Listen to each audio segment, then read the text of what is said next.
Welcome to Saying Like Men podcast. My name is Daniel Trommelberg. And I'm Logan Ingram. And we're here to explore what it means to live out true masculinity. This podcast is about us becoming the men that God wants us to be and encouraging y'all to join us along the way. If you're enjoying the show, don't forget to subscribe and leave us a rating. It really helps us to connect with others looking for conversations like these. Yeah, and we really appreciate y'all listening. So, Logan, I got a question for you. Yeah. Have you ever been wrong? No, never. No? Never. Awesome. Of course I have. Yeah.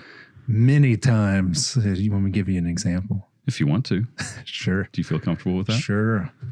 All right. So I'm trying to think really quick of a very relevant time. One stands out to me, but we'll probably save that one for another time because it's a big lesson, a big story. When I was first married, me and my wife moved from Searcy, Arkansas down to Texas. We worked for a while in the Houston area. And then I picked this up. Our daughter had been born while we were in school. And I picked this up and decided we were going to go to San Antonio and actually specifically move to New Braunfels. And so I pulled her away from her family that was there. We had a newborn pretty much. She was like a year old. Cindy was pregnant with our second one, Joshua, and moved to San Antonio. Well, I thought, well, man, you know what? I've grown up my whole life hunting and fishing. I haven't really missed a lot of days doing that. So I'm just going to continue doing that. I'm just going to keep hunting and fishing and doing my thing. And so I commenced to do that. And that didn't really sit well with my new wife and little kids at home. And so I would even have meetings like in Houston and need to get up early for a 9 o'clock meeting in Houston. And it's a 3-hour drive from New Braunfels to Houston. And I would be like, you know what? I could probably fit a hunt in before the 9 o'clock meeting. So I'm going to get up at 3 and I'm going to drive and then get there at 6. I can hunt for about 2.5 hours and then get over to my meeting. And looking back now, that was not a great idea. And my wife finally confronted me about it after a while. I mean, I could tell it annoyed her, but I was not going to give it up. That was my life. That's what I lived for. And so I was not going to give that up. And at some point I realized this, like I'm being extremely selfish. I'm not honoring her. I'm taking all the time away. You know, I worked a lot. And so I'd take the weekends and, you know, her and a baby at home alone and it's not easy. So I had to admit that, you know what, and it took a while actually to admit that I was wrong. And maybe even a few years for me to say, you know what, that wasn't cool of me. And I'm sorry that I did that to you. And it's amazing how she handles that now, because at that time, she definitely resented me for it, and I understand why. But now I can say, you know what, I was wrong for that. I shouldn't have done that, and that wasn't fair to you, wasn't fair to her, to Carly, my daughter, and my son Joshua after he was born. And so just admitting that I was wrong, that I had made a poor decision, and it's made all the difference. Because if I'd have just kept living life thinking I'm just going to do this anyway, like this is just how I am and who I am and no one's going to stop me, she might have eventually accepted it, but not in a loving way. She would have resented it. Yeah. It should just become something that she expected out of me. And that's not what I want. That's not what I want from my marriage and relationships. I don't want people to just say, well, that's just how he is. That's unacceptable to me, to tell other people that too. That's just how I am. You know, unless it's a moral dilemma and I'm saying that's how I am, if it's just a preference or something that actually gets in the way of my success or other people's success or growth, then that's how I am is not a good enough excuse to me. And so kind of stemming from that, I've learned much better in the last couple of years to say when I'm wrong, to admit it. You know, we might have a little deal where, again, hunting's kind of catching up to me and I'm realizing I'm not home enough, or the house is kind of looking like a mess and she's a little frazzled and she confronts me about it. My initial reactions, going back to react versus respond, were What are you talking about? I do a lot. I work. I've done this. I took trash out earlier. I did the dishes earlier, or whatever. And that's not really what we're called to do. Yeah. And that doesn't fly very good either. And so, well, and the danger there is you're keeping score. yes, and I have learned that, and over the years, that's not my reaction really anymore, and it surprises her a lot now. Yeah. Sometimes, you know what? You're right. I'm slacking in that area, and I'll try to get better. And it's amazing how she responds to that. Yeah. And other people, when you admit that you're wrong and can admit it, and own your piece of it, it is incredible what kind of response you get from people. I think some people just expect fights, not like that they love them, but that's just how kind of human nature. Everybody just wants to argue. They want to be right. They want their piece heard. So when somebody kills the conversation by saying, you know what, you're right, especially if it's starting to get heated, that kills it. And it's actually really incredible to watch. So everybody is the hero in their own story. People do like to argue. People like to fight because they think that they're right. And when there is that confrontation of what I believe is right and what you believe is wrong, when you come at me and you say, you know what, you're actually right. It's like, wait a second, you took the wind out of my sails because I was gearing up for a fight. Oh yeah, everybody does. Everybody gears up like that. And so taking a moment and like stopping and admitting you're wrong, that's contrary to what the world does. Like you don't see that on social media. You don't see that in normal conversations either. That's why we have arguments and fights and discussions. And they have actually created rules specifically in like government and formal settings to like argue correctly and well. It's because they know that arguments are inherent to human nature. And so they're like, hey, we're at least going to set some ground rules so that it doesn't turn into an actual brawl. Right. I guess I got another question for you. What's your goal when you're admitting that you're wrong? So you can use it as manipulation. Yeah. And just tell them what they want to hear so that you can get something out of it. But if you're taking, like we've talked about the book Extreme Ownership by Jocko Willink before, if you're really taking ownership of your piece of it, then you can sincerely apologize and admit you're wrong. That's the difference, is if you're being sincere or not. A lot of times people can tell also if you're being sincere or if you're just trying to tell them what they want to hear. And for a long time, my wife thought that's what I was doing, was just telling her what I wanted her to hear, because maybe other boyfriends in her past or whatever did that. They would just say whatever she wants to hear and just like, okay, get off my back, whatever. But me, I'm like, no, I see what I did wrong. I see what happened, and I'm sorry about that. And sometimes people won't hear that actually at first. Yeah. Because of that. They think you're just telling them what they want to hear. You're trying to get something out of them. And that's where, just your character in general, when you display your character over and over and over throughout time and people get to know you, they know when you're being sincere for the most part. And so we can live that way daily. It's not a shock to people, and they don't necessarily think that. They know that we're being sincere, and we own our piece of it. We don't have to own someone else's. Like I don't have to own how she reacted to me, like that. Going back to her reaction of thinking, well, you're just telling me what you want to hear. I can own the fact that maybe I haven't been sincere with her in the past, and so I need to fix that. That's my ownership of that piece. I can't help how she feels right then, but maybe I can start taking steps to make sure she doesn't feel that way again. That's something that you mentioned that's really important, is we actually have to be sincere when we apologize. Like when we admit we're wrong, we have to actually mean it. We can't just say, you know what, I was wrong, and as a manipulating tactic, because people can see right through it. Like they know you're lying, and that just drives a further wedge into that relationship. That just makes it hurt more. And so, yeah, we do have to be sincere when we admit it, and we need to, I would say that the goal needs to be, when you're admitting that you're wrong, you've probably already harmed that person. I can't think of a reason why you would, when you wrong somebody, you've hurt them.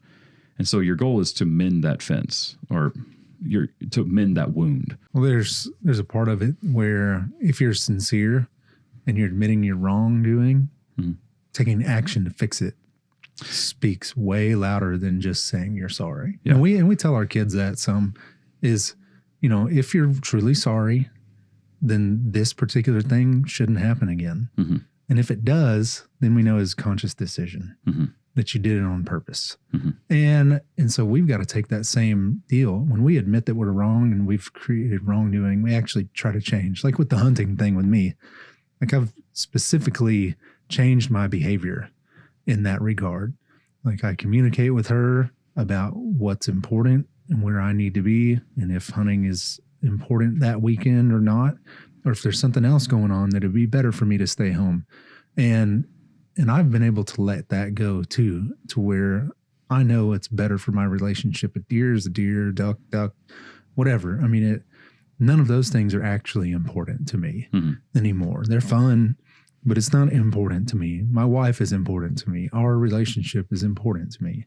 And so I changed my behavior of not going. For a couple of years, I barely went because I knew I needed a radical change in my own behavior. And I mean, everybody doesn't have to do it that way, but that's the route I chose to go down. Is I went 3 years or so where I barely went because I knew what a hold on my life it had. And I wanted to show her that I wasn't going to let it take over me ever again. And people can do that with drugs and alcohol, with gambling, with porn addiction, with just, I mean, I've seen it. People just didn't want to let go of their friend group and just hanging out and playing video games at midnight on a work night and, playing Call of Duty or something. Like there's nothing inherently wrong with any of that stuff. It's just, well, some of it, but yeah, sorry. But when you allow it to take over, that's when it really becomes a problem. When you allow that stuff to come between you and the important things in life, that's when it's a problem and it needs to be addressed. You can't just say, I was wrong, and then do the same thing over again. Because that doesn't not an actual apology. No, it's not a real apology. It's not sincere. If you never change your behavior, you're just saying, that's just who I am. Yeah. And that's not acceptable. Yeah. I mean, there has to be, I think I mentioned it on the last episode, like whenever you apologize or admit that you're wrong, you have to take steps to correct that. Yeah. You actually have to take steps to not do that thing again. Otherwise, like you said, it's completely worthless and pointless and means absolutely nothing. Well, I had a little add-on to the golden rule thing. Yeah. So right now I'm listening to Your Next 5 Moves by Patrick Bet-David. It's a business strategy book, and he brings up the golden rule. And he also talking about strategy of building a team and communication and leadership. He talks about the golden rule. But he also talks about the 5 love languages.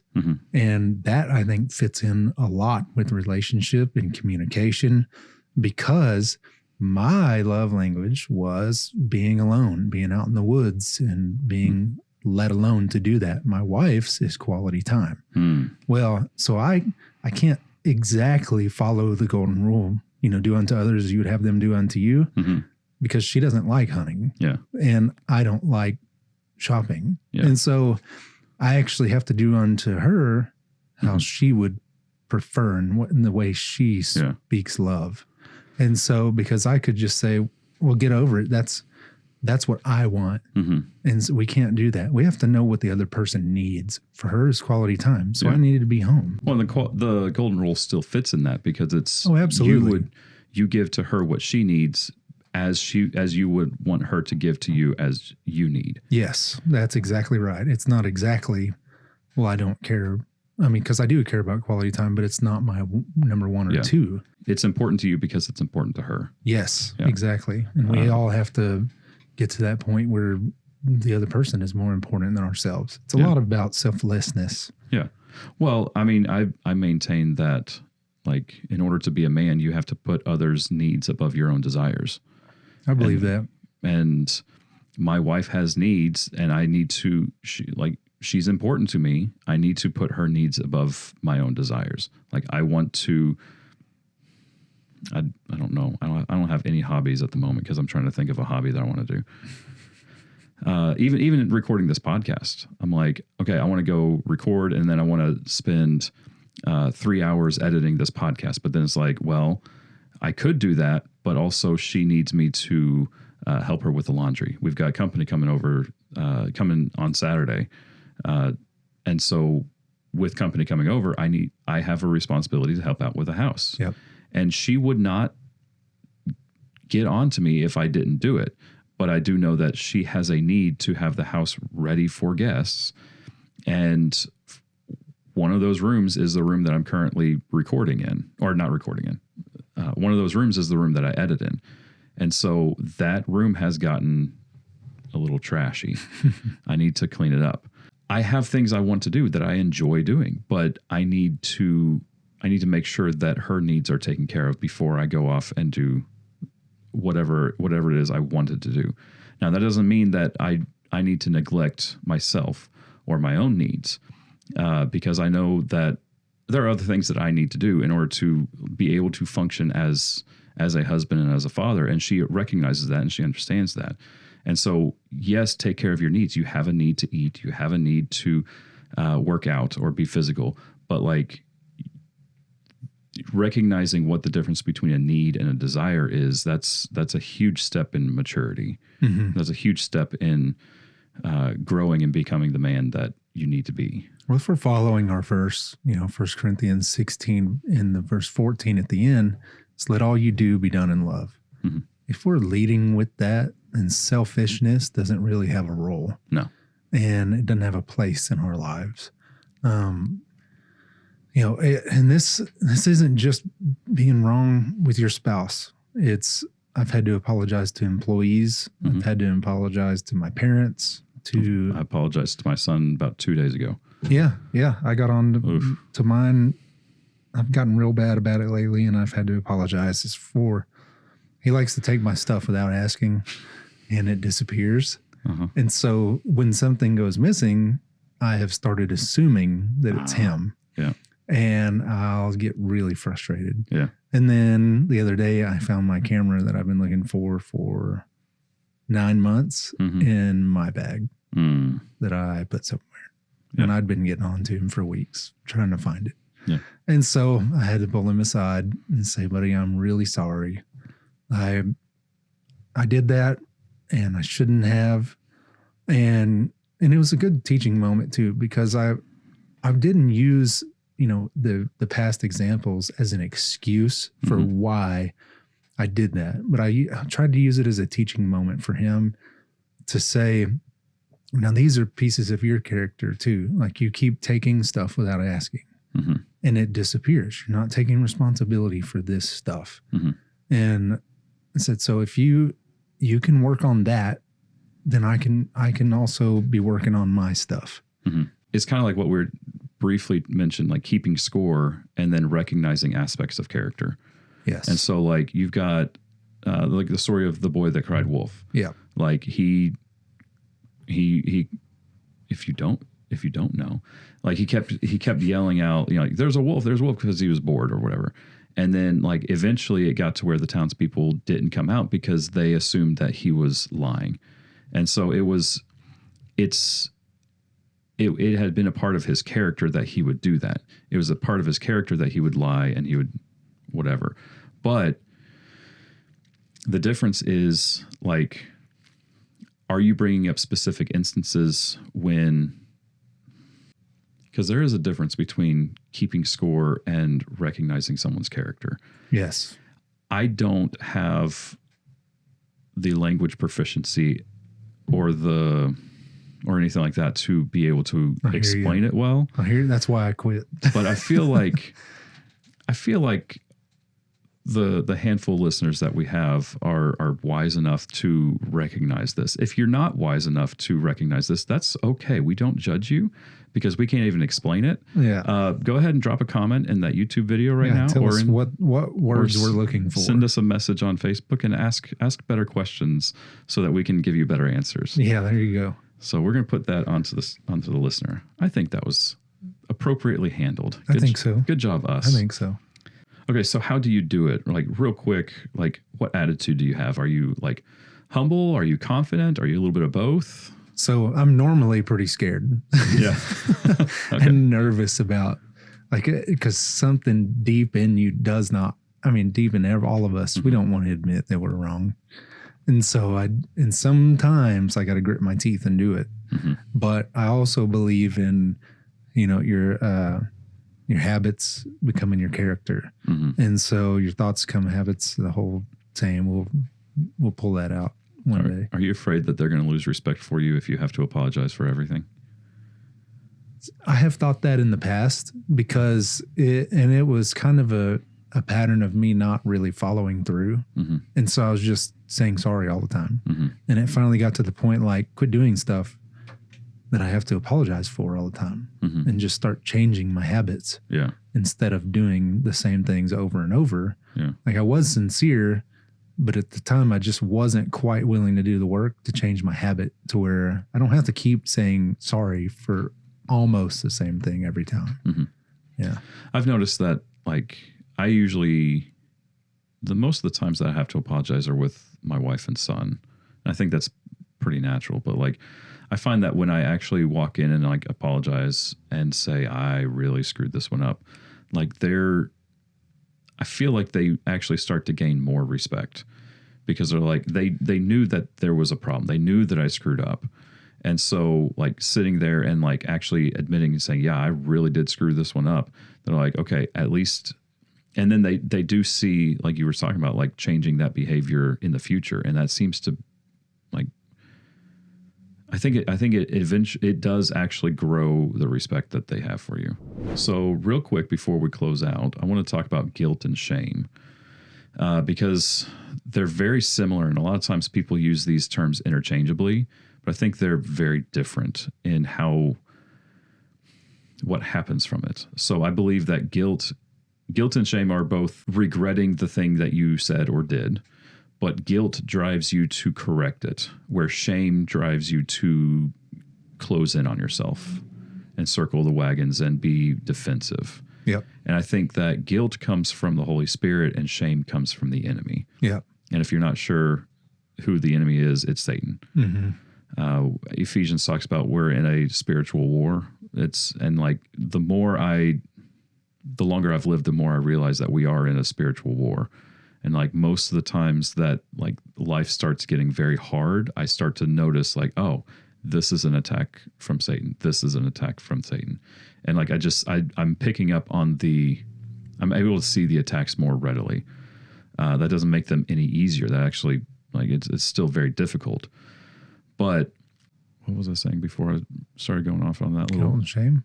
Yeah, guilt and shame. So like one thing, like when I screw up, like there's the shame of like, the enemy saying, Daniel, you really screwed that one up. You suck. And it starts getting into that imposter syndrome like we talked about a couple of weeks ago, and starts to get into that, like, you should know better. You're 38 years old. You've been married for 16 years. Like, you should know better than to do X, Y, Z. But yet you still did. And so it turns into like, you can't face your family. You just need to ignore this. You need to walk away and not ever bring this up. Whereas guilt is saying, hey, yeah, you screwed up. Yeah, you know better, but you need to go make it right because you hurt people that you love. You hurt people that have infinite value. You need to go talk to them. You need to fix it. Yeah, I've got nothing else to add. Well, one thing, I was actually going to bring this up before we started in on the guilt and shame thing, but this is perfect, is I have found that more recently when I do sincerely admit it, like I'm released from all of that. And it's gotten a lot easier to admit it because I know that relief is coming, because I know, all right, some wrong has been done. There's a tension now, and I know that I have the power to take it away because once I say it, that power is gone. From that tension. And then I don't feel the guilt and the shame as much anymore. And I'll admit, like right now, I've been talking to my wife about it and I've been thinking about it for 12 years now. An employee that I wronged, and trying to make it right. And it wasn't anything like most people probably wouldn't even think twice about it. But for me, it hurt me. And because I knew that I had hurt them, it was a betrayal of trust more than anything. And I feel the shame of that to this day, 12 years later, because I wasn't able to admit that wrong had been done back then. I was too young and afraid, I guess. And so all the listeners can be praying for me about that, because I've been trying to locate this person and meet with them and just talk about it. They might not even remember. I mean, they might not even think twice about it, or it might not have ever crossed their mind. But for me, I have some shame there that I want to deal with, because I'm tired of feeling this way about that incident. And I know that if I can ever get in front of them, that power of that situation will be lifted. Yeah. I have a very similar story so I grew up as a Pharisee, where I believed everything was like, it's your status with God was merit based almost. And I'll probably go into that later on, but like looking back, I'm a Pharisee. In college, there was this one girl that was she ended up marrying one of my college roommates, and like she was in the same circle as us, and like we never really got along. And like I was very looking back, I was very judgmental, because I'm like, okay, there's no effort to be a Christian here. Like you're a sinful person, and you're claiming Christ as Lord, but you're not actually like behaving that way. And years later after that, I started doing my own study and started recognizing that I am also a sinner, and there's nothing that I can do to earn salvation.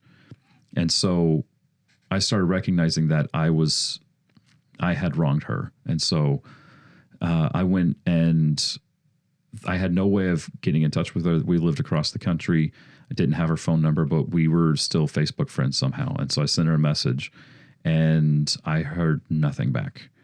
And so I tried to go into it and explain I was very immature in my faith, clearly, and I wronged you, and I'm very sorry, and I really hope that I didn't drive you away. And I've heard nothing back. And so from there, it was very hard for me, because I'm like, I want the satisfaction of the apology acceptance, the forgiveness. I wanted that.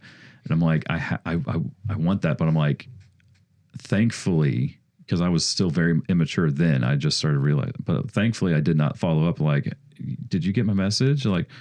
What do you think? Are we cool? And I just kind of left it there, because I'm like, I can't force forgiveness on there, because I did wrong her, and I'm knowing what I know now, I likely hurt her deeply. But yeah, that's something else. Like when you apologize, you need to correct your behavior, and you may, depending on what you did, you may have hurt them too deep to actually receive that. Because the thing I'm thinking is I've known guys that have had affairs, and they admitted it. They said, I'm wrong. I screwed up. I'm very sorry. But they still got a divorce. And actions still have consequences. Well, and we have to be able to accept that we might not ever hear an apology for a wrong that was done to us. And we got to be okay with that. Yeah. So we also, on the flip side, have to be okay with people maybe not forgiving us. Yeah. And because that's not on us. That goes back to the ownership thing, is we own our part. So we apologize, or we forgive without an apology from someone else. We're expected to forgive without an apology. Right. Matthew 6:14 and 15 says, if you forgive others when they forgive, if you forgive others, then you will be forgiven. If you don't forgive others, you will not be forgiven. Yeah. And there's no caveat. There's no loophole. There's no condition. It's just, if you expect to be forgiven by God, you must forgive others. And there's nothing else. It's just, that's what it is. Yep. And I think, again, flip side is we got to be okay to not receive forgiveness too. If we're owning our piece of it and apologizing and admitting the wrong that we have done, that because we can't control other people and whether they forgive us or not. We have to forgive ourselves, which is hard. Yeah. And then we have to correct the behavior. James 5:16, therefore confess your sins to one another and pray for one another that you may be healed. The prayer of a righteous person has great power as it is working. And my version says the prayer of a righteous person is powerful and effective. Yeah. Like confess your sins, like confess when you're wrong. Talk to people, admit that you screwed up so that there is healing. In Colossians 3:13 says, bear with each other and forgive one another. If any of you has a grievance against someone, forgive as the Lord forgave you. I think we've got to be able to approach one another, whether it's husband and wife, father, mother, kid, brother, sister, doesn't matter, colleague, employee, employer, and admit when we're wrong. Mm-hmm. And when someone admits wrongdoing to us, that we've got to be able to forgive, just as the Lord forgives us. I mean, that's obviously the ultimate gift that we're given as humans, is that our sins are not held against us. Mm-hmm. In the end. And so praise God. Yeah, absolutely. And so if we're trying to be like Christ every day, if we're trying to stand like men of God, then that's a huge part of our calling. As always, thanks for listening to the Stand Like Men podcast. If you like what we're doing, please give us a like and follow on social media, Facebook, Instagram, and YouTube. Our verse is 1 Corinthians 16:13 and 14. Be watchful. Stand firm in the faith. Act like men. Be strong. Let all that you do be done in love.